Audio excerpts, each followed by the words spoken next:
Rain or shine, it's here to make you laugh. It's the Steamboat Comedy Podcast. It's the Steamboat Comedy Podcast.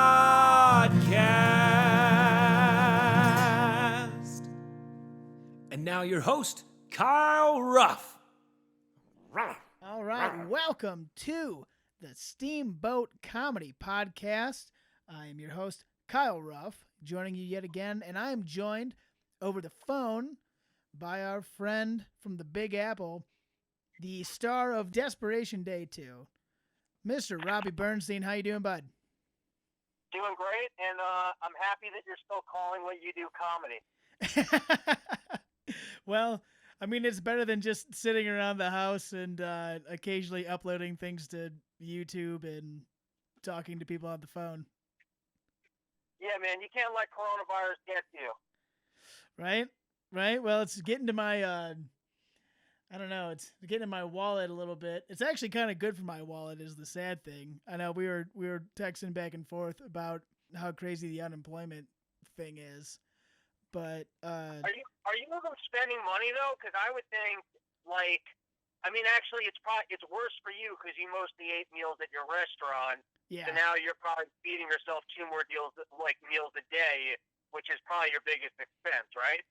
Yeah, I mean, I'd say that's the biggest expense, but it's not bad. We've been doing a thing where the roommates. I'm lucky I live with a bunch of people, and we all just pitch in and we all cook like a big thing once a week. You know what I mean? So, like, for dinner, I just got to cook, like, once or twice a week, and I just buy it in bulk. So it's not too bad, really. It's kind of working out. All right, but then my question is, who's the freeloader that cooks the really shitty dinner?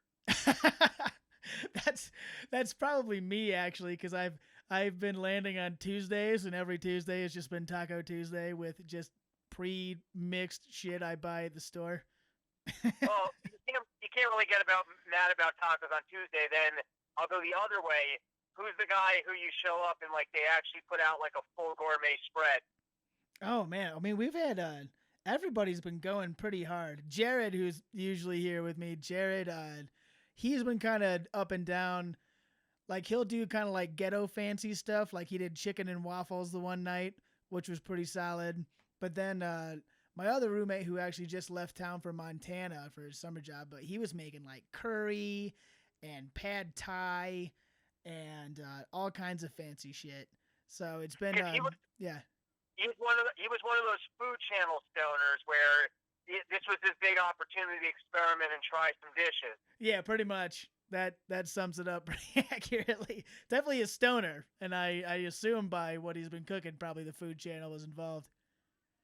I love the way you guys live because when I came by to visit, firstly, your house is a fun hang, but you just had like this cake sitting out in the kitchen, which you would never see in a New York home because roaches would overtake it, but it's a cold environment. So, right. And it wasn't clear at what point someone might declare, hey, this should be thrown out, or if you were just going to let it sit there until someone got so stoned that they're like, fuck it, I'm going to be the one to eat this stale cake. So I like that because that was just a sign of, how stonery your house was. But the best was one night I slept by you guys, and I think it might have been like 1:30 or 2 in the morning. Another roommate came through who I hadn't met. I guess there's like 9 of you living in this place. So one of them I hadn't met. Yeah. And the guy just comes through, and he starts like smoking a bong, and I'm asleep on the couch. So I wake up, and he's like, oh, shit, sorry, man. But he wasn't alarmed that there was some guy he never met just sleeping on his couch, even though guys don't lock the door. No one warned him about my presence. I guess you guys have a lot of gay sex with other gay men, so you just figured I was one of those people. Right. But, he sat down, he smoked his bong, and then he just went to his room, went to sleep. And it was very like half-baked guy on the couch situation where he whatever. He was smoking weed. He didn't care if there was random people sleeping in his house. What did it matter to him? Oh, yeah, that sounds accurate. That sounds exactly like how this house usually operates. There's usually someone random just passing through. Just like today, God, it was so funny. There's a guy who's staying on our couch who doesn't live here, and he was like, hey, do you mind if I invite a buddy over to like crash for a day? And we're like, okay, sure. And then an hour later, that guy showed up. So then there was 2 guys who did live here just crashing on our couch. And that's just kind of like the norm around here, you know? Yeah, well, okay, couple comments on stoners. First is, they make for the best friends because they just don't give a shit. Like, you can be in a car, you know, your friend's smoking weed, you're like, hey, man, I don't know where I'm going. And he's like, I don't care. Whereas, like, the normal person would freak the fuck. Like, what do you mean? You're just driving, you don't know where we're going? Like, that's what's great about, as friends, stoners are the best friends because they don't care about anything. You can't piss them off. But then on the flip side, they're the worst people to work with. Like, that's the funnest guy to hang out with, but the worst person to have to rely upon on work. Like, you don't want the guy who's relaxed and doesn't give a shit. But then you got the problem where it's okay to be, in my opinion, it's great if you're like the one stoner in a house, because then you're the guy who smokes weed and doesn't give a shit. But you get too many of them together, and then all of a sudden, everyone, at every juncture in time, somebody's got a friend who's like sleeping in the house, and the guy who's randomly sleeping in the house never respects the house as much as the people that actually live there. Right. And then you just end up kind of sleeping in some dorm frat, messy garbage place forever. But you like that, so I'm not judging you. Now, we keep it relatively clean, actually. We have a couple rare breeds, which is ambitious stoners. Well, you're one of those. Oddly, you are one of those. You're a get-done-shit stoner guy. Well, I'm not a stoner, dude. I haven't smoked weed in probably... Oh, man, I haven't smoked weed in probably like 5 years.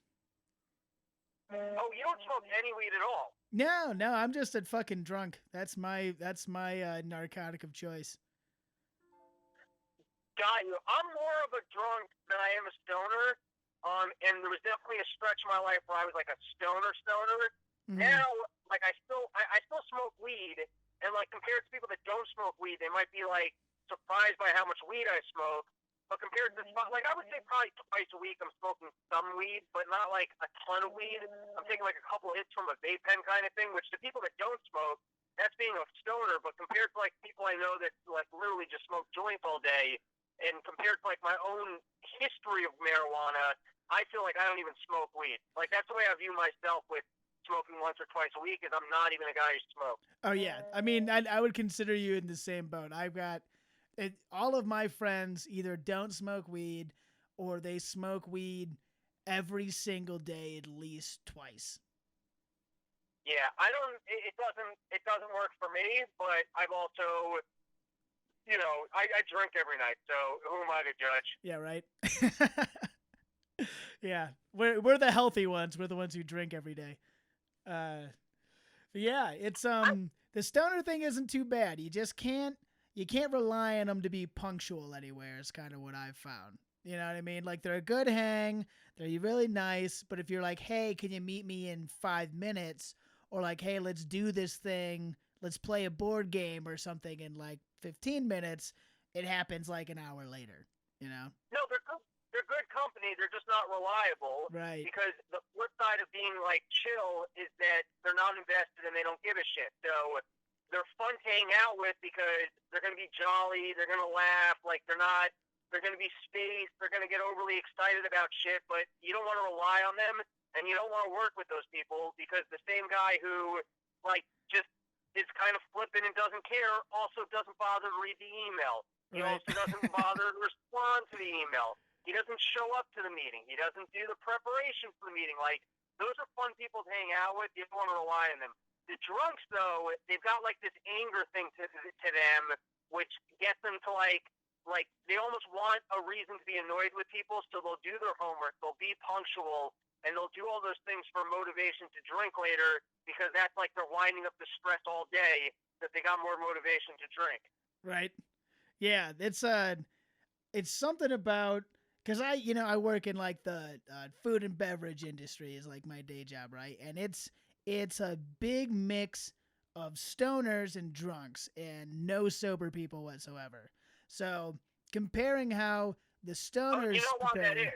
Can I just tell you why that is? Why? Because if you took a break from those narcotics, you would just improve your life and do a different job. Yeah, right. Then you might, like, go back to school or, like, be an engineer. Yeah. A sober waiter is called the guy getting it together. Exactly. Yeah, and it's also Especially, well, I shouldn't even say especially. It's the same if you're like in the front, like a waiter, or if you're like a cook in the back. Working in F&B involves a lot of getting shit on, you know? Like, it's like if you're a waiter, people just like tell you you're a piece of shit to your face sometimes, like even when it's not your fault and you just kind of have to take it. And that's a lot of like pent up, like, fuck it. And then you just get done with work and you just slam 5 beers, even if it's 2 a.m. when you get off. And also, part of it is that the beer and alcohol is there, and part of the thrill is that usually it's free or discounted, and that's part of what you're getting away with at work. It's kind of like that high school feeling of if you drank or smoked in high school and you didn't feel like you were ruining your future, you felt like you were somehow getting at the principal, and then you leave and you realize, oh, I'm not educated, and it just fucked yourself over. But when you were there in that moment, it felt like getting high at lunch was sticking it to the man, and you were winning because it was their responsibility to educate you. So it's kind of the same thing at a waitering job where it's like, if you can get away with being drunk for your whole shift and then partying at the end, you're kind of in a good environment for that, and it feels like you're winning. Right? Like you do think you're sticking it to the man, but in reality, you're just sticking it to your own liver and productivity. Yeah. I only had one. I had a bartending job once. That was the world's worst. I was a good bartender. Like, I was good at like being friendly, making conversation, and that kind of shit. Mm-hmm. But I had no idea how to mix a drink. But anyways, my move was, I worked at a bar you weren't allowed to drink at, and so what I did was I never stole drinks, but I always kind of over-mixed stuff so that anytime somebody was ordering something, I would over-mix it, and then I would just finish whatever was like left in the mixing glass. And that meant I was just drinking like, different mixes all fucking night. I'd get hammered behind the bar, and then it was always this game of I had like long shifts. So you'd have this moment where you realize, oh, I just started a word, I'm too drunk. It was like surfing, because then I would pound coffee, and then you go, okay, I've sobered back out, let's ramp back up. And then you go, oh shit, I just got too drunk, and there's still 4 more hours of my shift. That's probably why people end up doing coke. Like, I was young enough, I didn't need that. I would just kind of pound coffee. Right. But that was like I called it in my head. It was like surfing through your bar shift, where you go too far drunk, you'd have to pull it back down, then you go back up. It was a thrill. Right. It really is like cocaine is like the blue collar man's espresso, especially in a ski town, especially in a restaurant. Jesus Christ.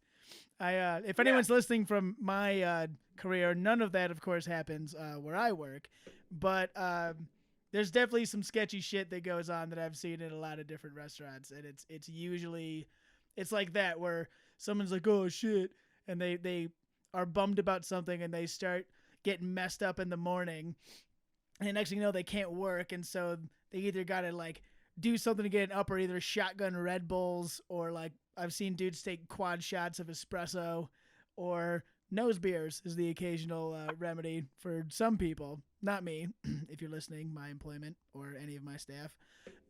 It's a weird mix of chemicals that it requires for a lot of businesses to function, especially a restaurant. I've had comedy nights that way in Times Square, where you're like at the venue doing shows from like 5 p.m. all the way to 2 in the morning. Yep. And I've definitely had where it's that balancing act of, fuck, I got too drunk, let me go get a Red Bull.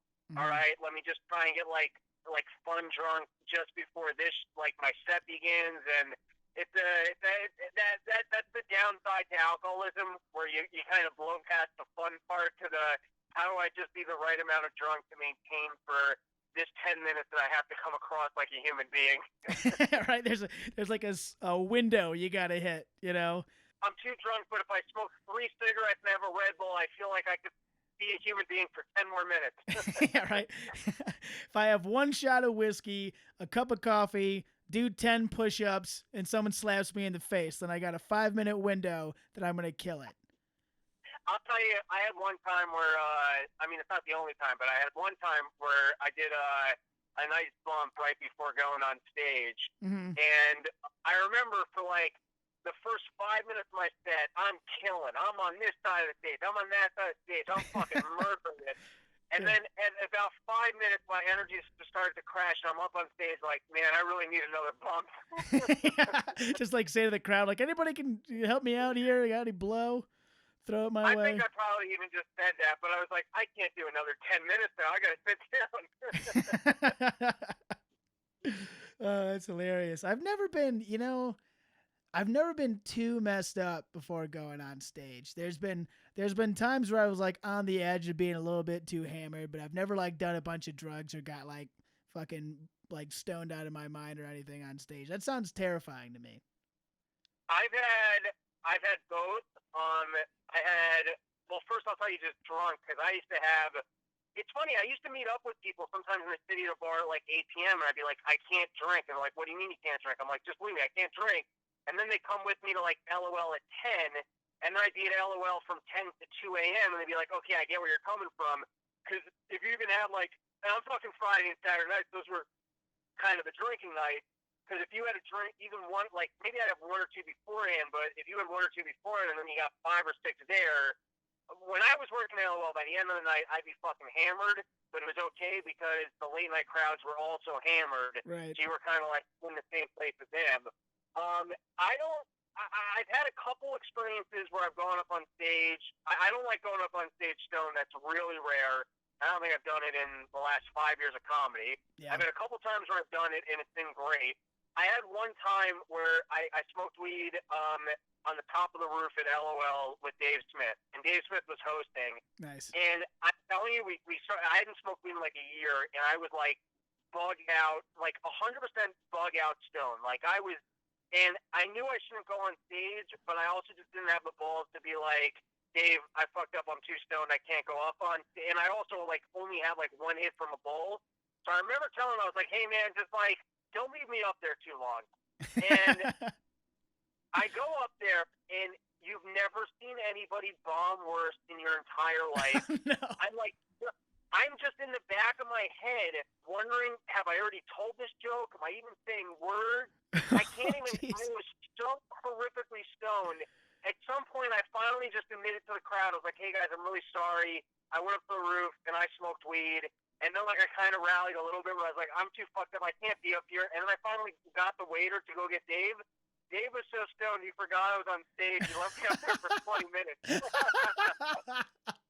That's awesome. Like, in the back of your mind, you're like, have I been up here forever? And in reality, you, like, have been because they forgot about you. I was supposed to do 5 minutes, and it was 20 minutes. And it was, I'm telling you, I didn't say, that was the most horrifying experience of my life. Like, I remember just being frightened out of my mind, listening to myself talk while a room full of people were just staring at me. That was brutal. That's hilarious. Does Dave usually smoke before he goes up? No, Dave doesn't really smoke much weed anymore.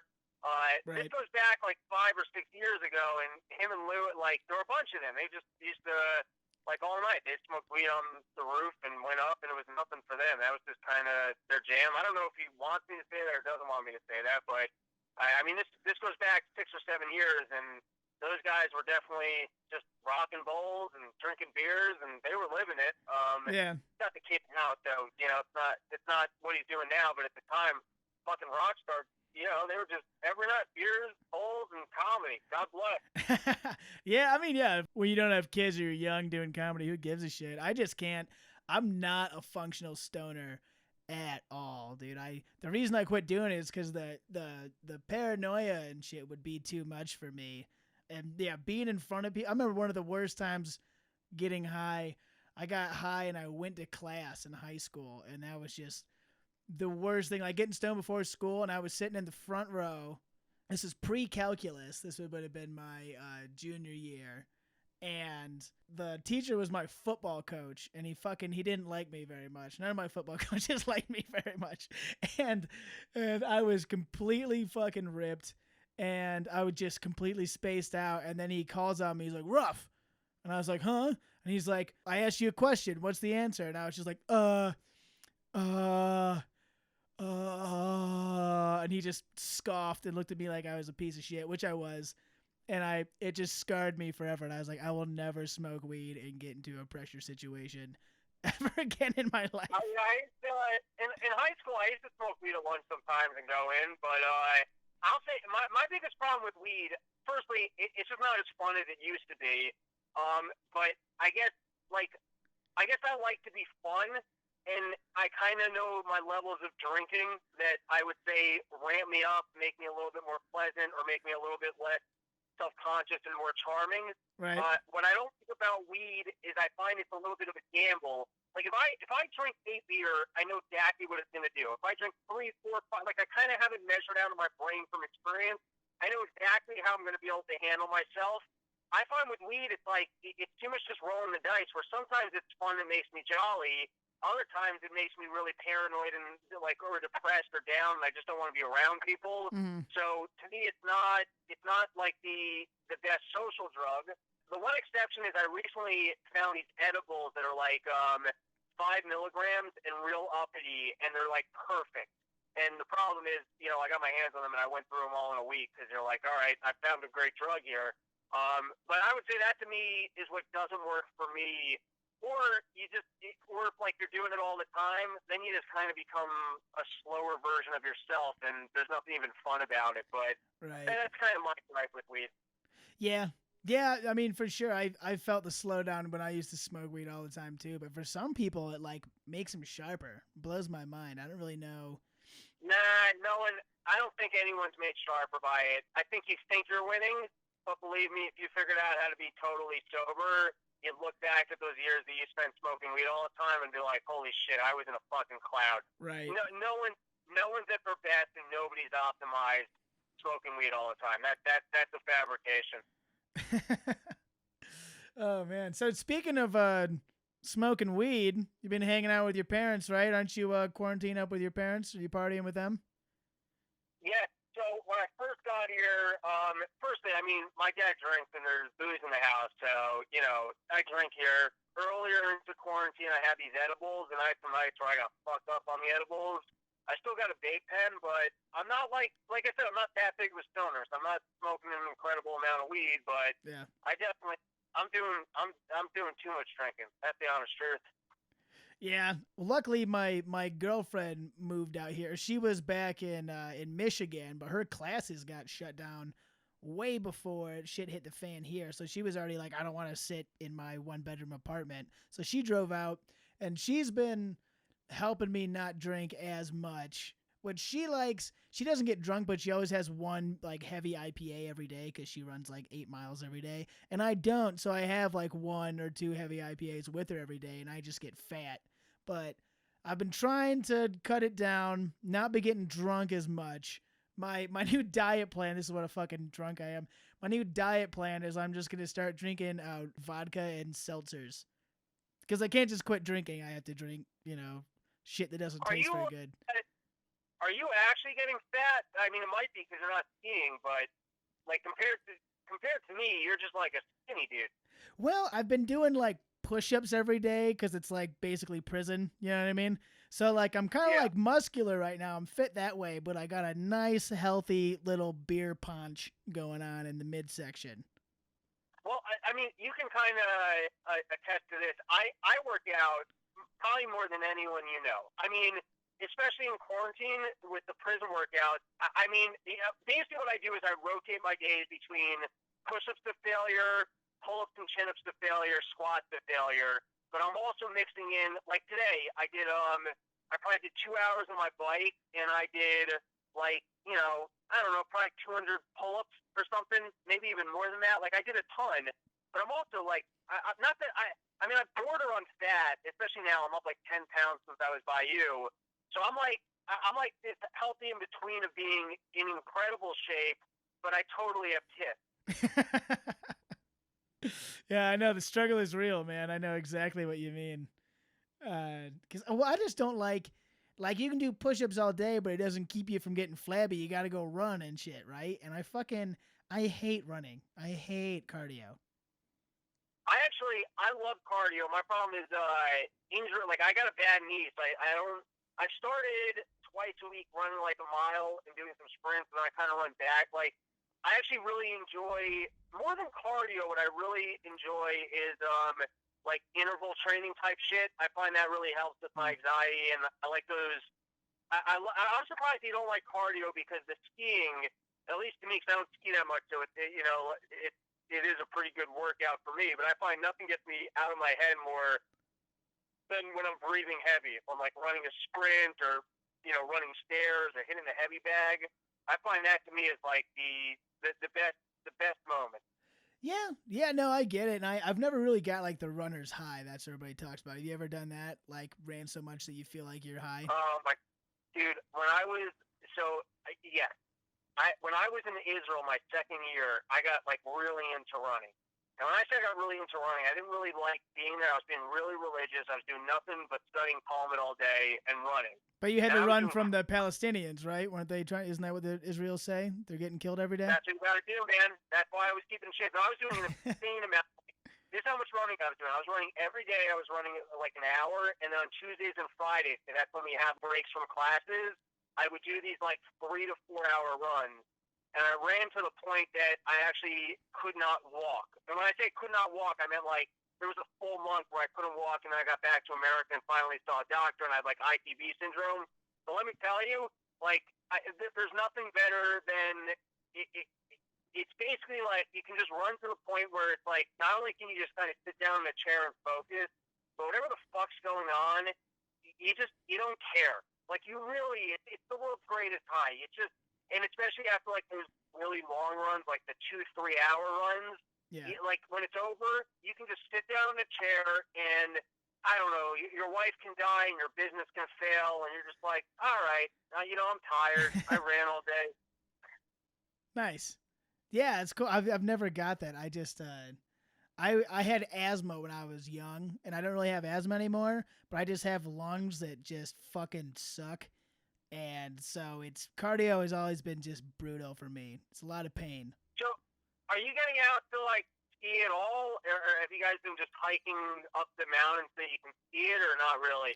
Well, people were doing that at first, and then they told us we weren't allowed to. They shut it down. People do this thing where they call it skinning, where you put they call it skins, but it's kind of like one-way Velcro grip on the bottom of your skis.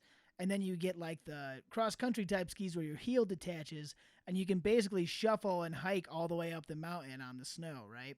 And as soon as the mountain closed, a bunch of people were doing that because the mountain here is actually a national forest, so anyone can just go on it. But to use the lifts and stuff, you got to pay. But you can just hike up anytime you want. Yeah, but they probably a week after they shut down the mountain and everything, they put out a thing and they're like, nope, you can't go on the national forest either. You can't even skim up, which is silly, of course, because no one's within, 100 yards of each other on the entire mountain if you're skinning up. But they shut that down, and then all the snow melted. So nobody's doing it.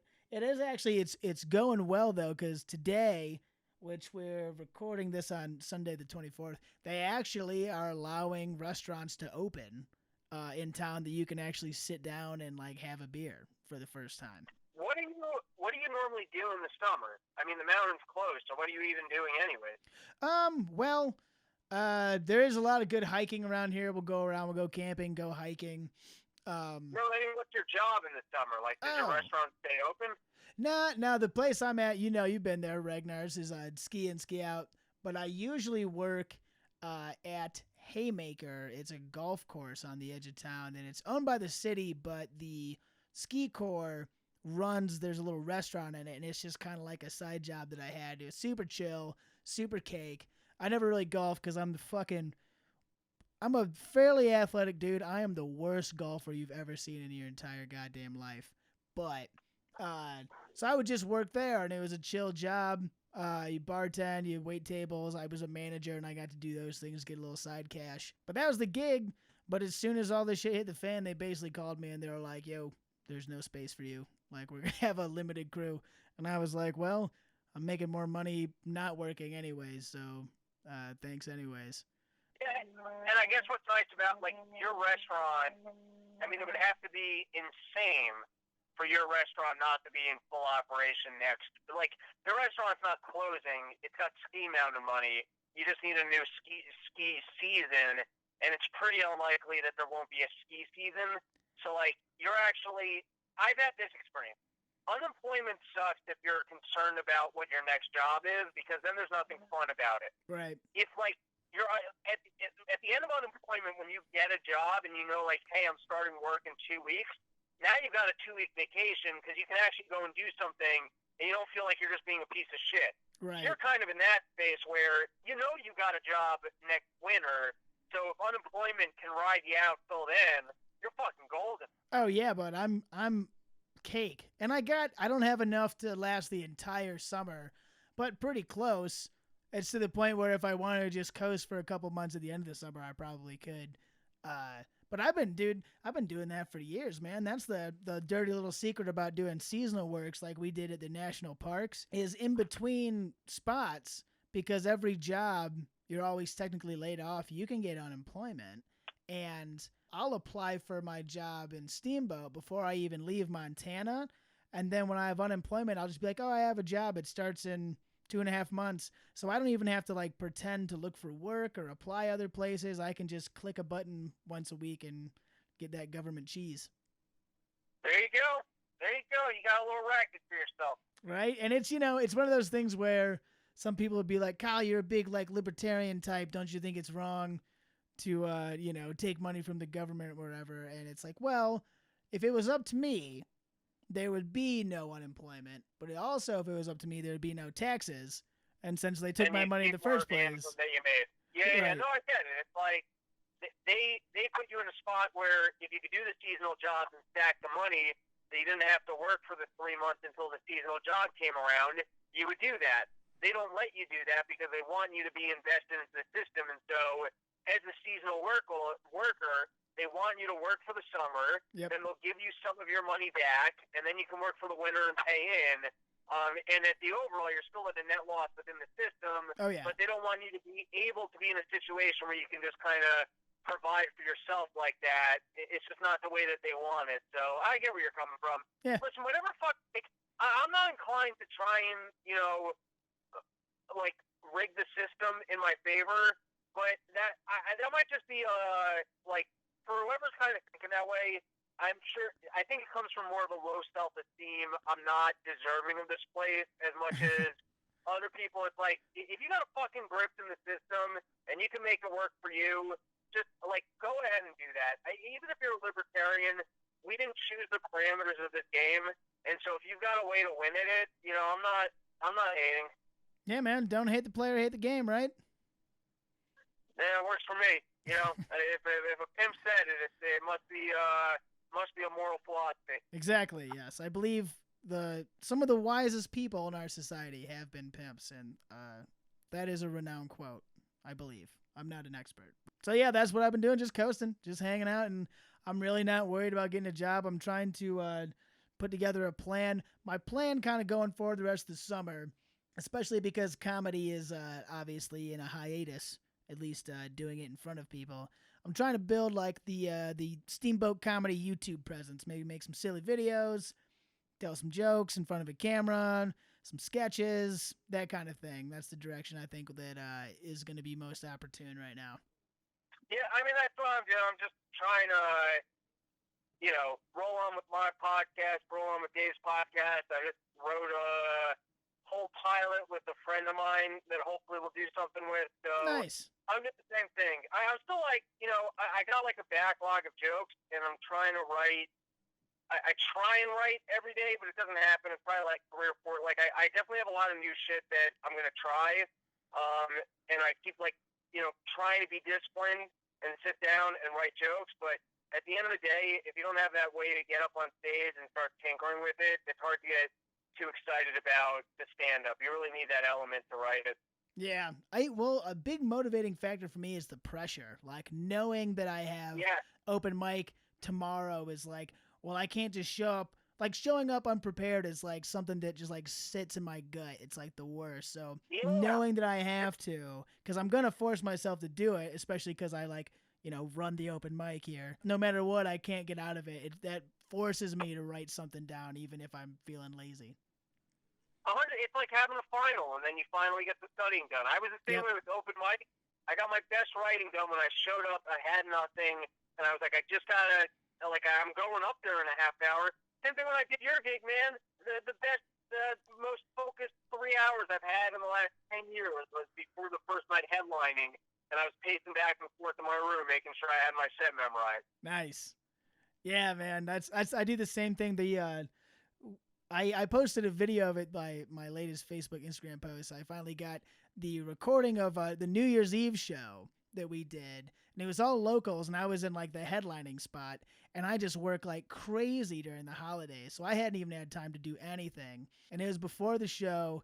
Everyone was in the green room, like kind of like joking around, having beers, and I went and I hid in the corner. I put a curtain in front of myself, and I put headphones in with just like ambient noise music, and I wrote out my entire set furiously for like almost an hour and a half, just doing that. And it was that got me ready to do it. And if I wouldn't have just forced myself to do it, I probably would have shit the bed. But yeah, I need that pressure. That's like my biggest motivating factor. I agree 100%. Yeah, like right before shows especially. Oh man, every time. Even before open mics, it gets me. That's the best way to prepare. Now it's kind of a lull, which is a bum. But what else you doing to stay busy? Anything else going on? My day job is still in action. Some days I really just don't do it and feel guilty. But I got that. I've been exercising. I've really been overeating. I'm committed to that, especially since my mom cooks, so it's really easy to do. I get in a lot of television watching. I jerk off at least once a day. Naturally. So, I'm still maintaining a lot of the hobbies I had before this happened. I think it's important to stay connected to those activities that, make you happy. That's funny shit. And you're out of the city, right? Your parents live in Connecticut, right?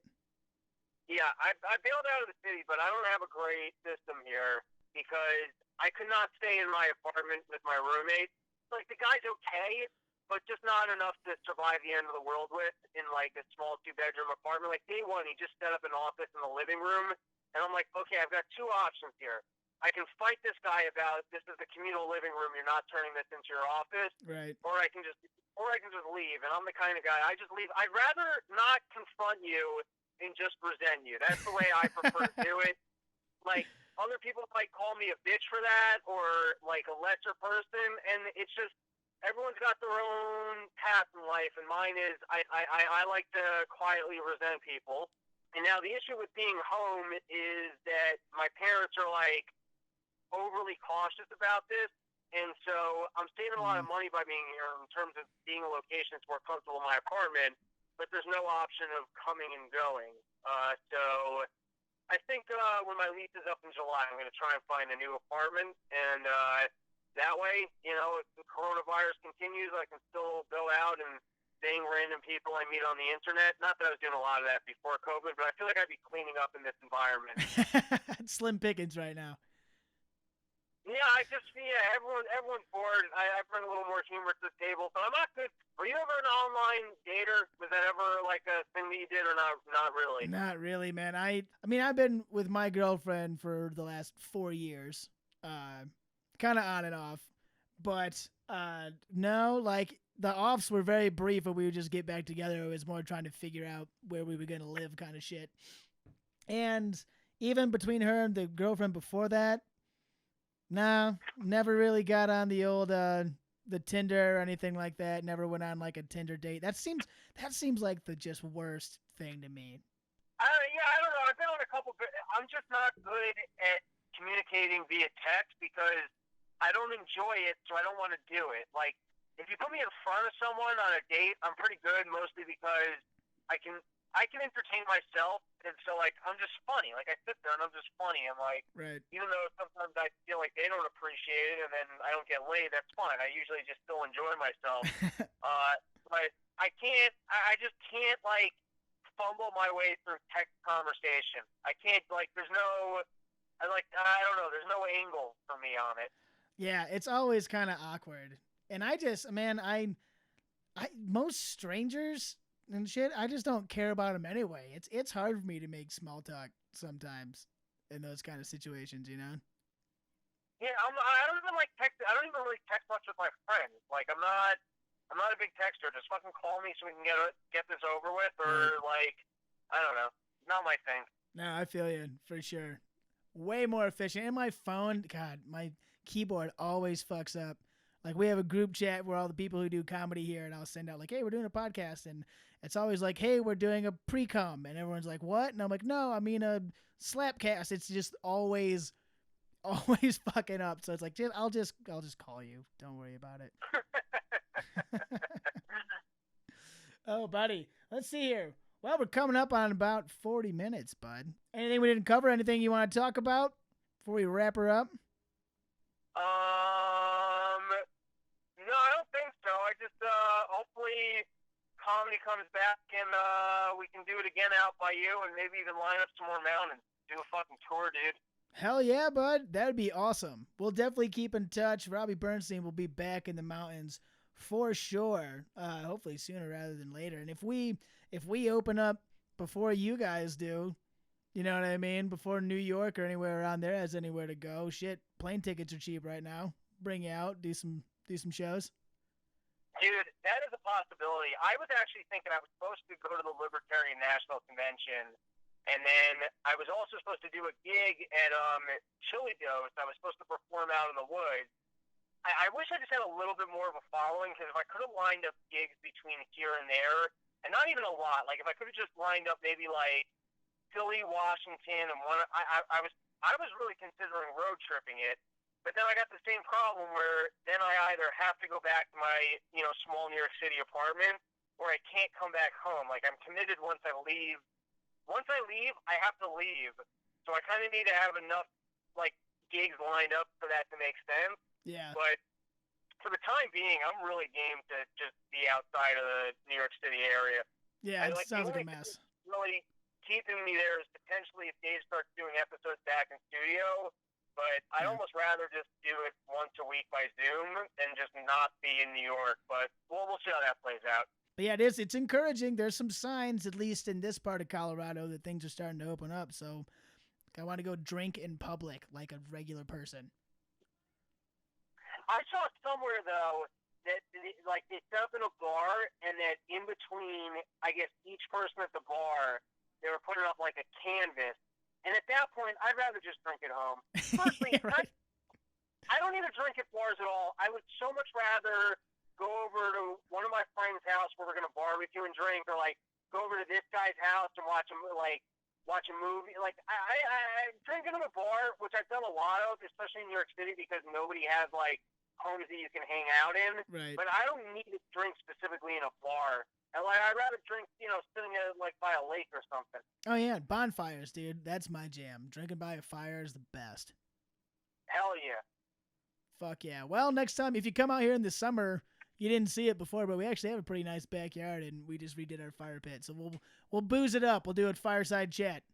How about that? I like it. Do you guys do you mountain bike at all in the winters, or not your jam? I don't, because it looks horrifying. All right, fair enough. I mean, no, there's a lot of places though. I've done very little, like very little. Basically, I used to do a bunch of trail running when I was living in Connecticut before. There's like this national park that's got great trails. They used to spring on these trails. I had a lot of fun. And then I noticed I had a bike from when I was 13 that had like the shock things on the front end. And God bless, I think it's giant bicycles. Because I'm telling you, I hadn't rode this thing since I was 13. So I was like, fuck it, let me go take this thing out on the trails. And I wasn't doing like crazy downhills or anything, but it was a ton of fun. But then at one point, my health insurance expired because it was no longer on my parents' plan. And let me tell you, it was not fun anymore. Oh, yeah. Like the second you got it, like even skiing. I remember I went skiing one year without health insurance, and it also kind of like, because I got to tell you, when you have health insurance, you're like, you don't even really think about breaking an arm or a leg because you just don't even think about it. But when you don't have health insurance and you realize, like, oh, if I break my leg, I'm going to have to go bankrupt to pay for this, then all of a sudden it's in your mind. And with skiing, because I've had this, it's like you don't fall until you have that second in your head where you're like, oh, man, I'm going pretty fast. If I were to fall right now, I would suck. Yeah. That's always when you fall. The second that thought comes into your head. Oh, yeah, exactly. It's like it's like speed wobbles. Yeah, you know what I'm talking about? Like, Like if you're on something like a skateboard or something like that and you're going really fast and you start wobbling, or like on like bikes and shit, that's as soon as you're like, oh shit, I'm wobbling, then you're toast. The second you panic, you're fucking finished. Yeah. I've actually thought about this recently. I had the best time in Colorado, so if I take more Colorado trips, I might have the same affinity for Colorado that I have with Vermont. Thus far, I've done all of my skiing in Vermont, and I love skiing, so I just got this great feeling that was like love for Vermont. But I realized I've never gone up there in the summer. It might be just incredibly beautiful, and even not mountain biking, I like cycling on the road. I realized, I've kind of never experimented with those environments in the summer months, and I might love them. So maybe I should come up there in the summer and just be like, I just got to convince Dave basically to book like a Denver gig, and then maybe just stay out there a little longer. Yeah, there you go. Well, we got the theater in town here. Sean Patton did the Chief Theater a while back, and we got him on our podcast to talk about it. But it's not a bad little gig. We talk him into that. Take the family on a vacation. You said you had fun. You got to hang out with him a little bit, right? Oh yeah, no, he's an awesome dude. I was supposed to go hang out with him and his girlfriend Caitlin Cook. I don't know if you ever met her. She opened for him. They're both great, and me and my girlfriend were gonna go hang out with them before we went to the Scott Horton debate, and I was gonna hang out with you there too, and that obviously all fell through. But no, we hung out with Sean for the whole weekend. He's a great dude, super nice. We just hit him up on Instagram. We're like, "You want to do the podcast?" And he was like, "Sure." And he came by. So yeah, and he packed out the Chief Theater downtown. Had a great time. It's a cool little venue. If you watch the one New Year's Eve video, it's on. We got a couple actually videos on our YouTube page of the Chief Theater. It's about 150 or so seats. Little spot downtown. So I don't know if that'd be enough to draw Dave out to get you guys on tour together. But we're always putting the gigs together there. I actually just got an email from the guy who was like, "Hey, as soon as we open up, I want to get a comedy show going." So could be a thing. Just we'll keep in touch. Yeah, it's great that the venues like you as a promoter now. That's huge. Oh yeah, no, we've had great times, and we sell out all the time. The only show we didn't sell out was the day before all the COVID shit happened. That was not a great sellout, but that was at a bar. That wasn't at the Chief. There you go. All right, my man. This was fun. I appreciate it, and it's not for me to wrap up your show, so I'll let you do the exit. All right, man. So this was fun. Really appreciate you coming on. But yeah, just everyone listening, check out Robbie's podcast. He's got Run Your Mouth as his solo podcast streaming out of his car at his parents' house right now, which has been great.